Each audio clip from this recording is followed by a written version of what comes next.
धोरण 9 विषय हिंदी जैम शिक्षण संकुल की तरफ से विद्यार्थी मित्रों आपका स्वागत है।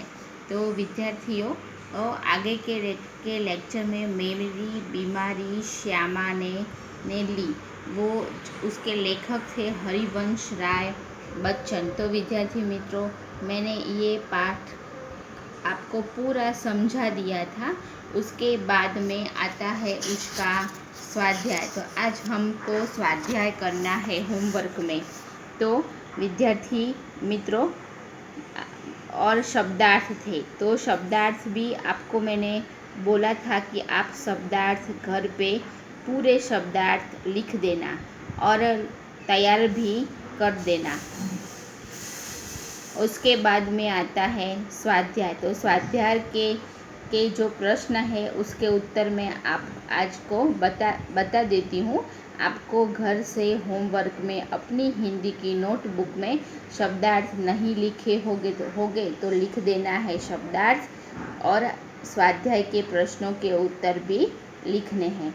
तो पहला प्रश्न है, एक एक वाक्य में उत्तर दीजिए। तो पहला प्रश्न है कि सामान्यतः लेखक को कौन कौन सी बीमारियां रहती थी। तो सामान्यतः लेखक को खांसी, सर्दी, जुकाम ऐसी बीमारियां रहती थी। वो आपको मिलेगा, आपका जो पेज नंबर है 25, यहाँ पे छोटी मोटी बीमारियां रहती थी, जुकाम, बुखार, खांसी, सर दर्द, ऐसी बीमारी लेखक को रहती थी। उसके बाद में दूसरा प्रश्न है कि लेखक एलोपैथी का उपचार क्यों नहीं कराते थे। क्योंकि लेखक को एलोपैथी का उपचार बहुत महंगा लग रहा था और उनके पास इतने पैसे नहीं थे कि वो एलोपैथी का उपचार करवा सके। तीसरा प्रश्न है कि बच्चन जी को मुक्ता प्रसाद जी ने कौन सा उपचार बताया। तो लेखक ने बच्चन जी को, देखिए पेज नंबर 27 पर, उनके बचपन के पड़ोसी बाबू मुक्ता प्रसाद जी ने लुई कुने के पानी के इलाज से मुझे परिचित कराया था। ये उत्तर, तीसरा जो प्रश्न है विद्यार्थी मित्रों, उसके अंदर ये उत्तर आएगा। तो ये आपको लिखना है।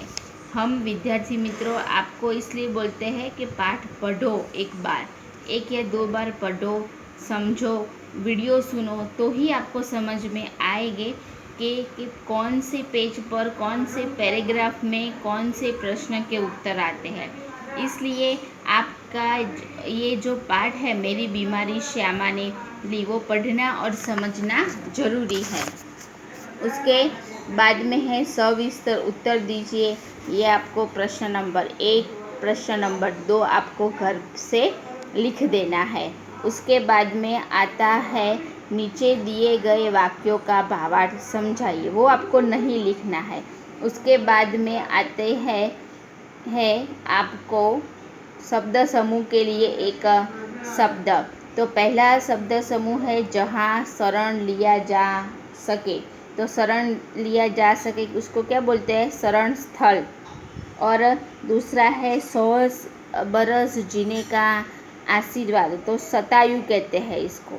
और शुभ मार्ग पर चलने का आशीर्वाद, इसको क्या बोलते हैं, स्वस्ति पंथा। वो शब्द समूह थे, वो शब्द समूह लिखने भी हैं और तैयार करने भी है। उसके बाद में आते हैं विरोधी शब्द कीजिए। तो वह विरोधी शब्द जो है चिकना, मधु, कलश या और विमुक्त। तो चिकना का, उसका क्या उत्तर आएगा, चिकना का आएगा खुरदरा, मधु का कटु, कलेश यानी के शांति और विमुक्त यानी के बद्ध। ये आपका जो स्वाध्याय था संपूर्ण, आपको हिंदी की आपकी जो नोटबुक है उसमें आपको पूरा कंप्लीट करना है। शब्दार्थ और स्वाध्याय पूरा करना है और साथ में प्रश्नों के उत्तर भी आपको तैयार करने हैं। जब भी स्कूल शुरू होगी सबसे पहले मैं आप सब बच्चों की नोटबुक चेक करूँगी। तो आप अपनी नोटबुक में अपना जो स्वाध्याय है वो कंप्लीट कर देना, अच्छे अक्षर निकाल के लिखना, और विद्यार्थी मित्रों साथ भी तैयार भी करना। और उसके बाद में आता है सूरदास के पद। आपका जो 7वां है सूरदास के पद, वो सूरदास जी ने लिखा है। सूरदास के पद, ये जो है सूरदास के पद, इसमें हम कृष्ण भक्ति के बारे में सूरदास जी ने बताया है। उनको कृष्ण सबसे ज़्यादा वो कृष्ण की भक्ति करते थे। उनका मन कृष्ण के सिवाय और किसी जगह पे लगता नहीं था, और वो बोलते थे कि मैं कृष्ण के सिवाय किसी और देव की आराधना यानी कि भक्ति कैसे कर सकता हूँ।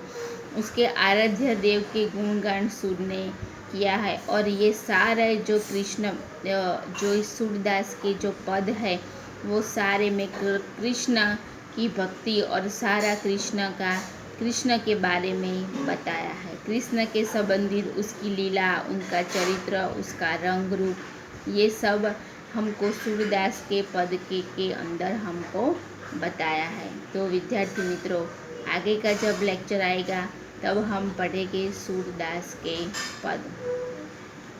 तब तक हमको सामान्य बीमारी का जो आपका पाठ था वो आज आप होमवर्क में कंप्लीट कर देना। और अब घर पे अपना और ध्यान रखना।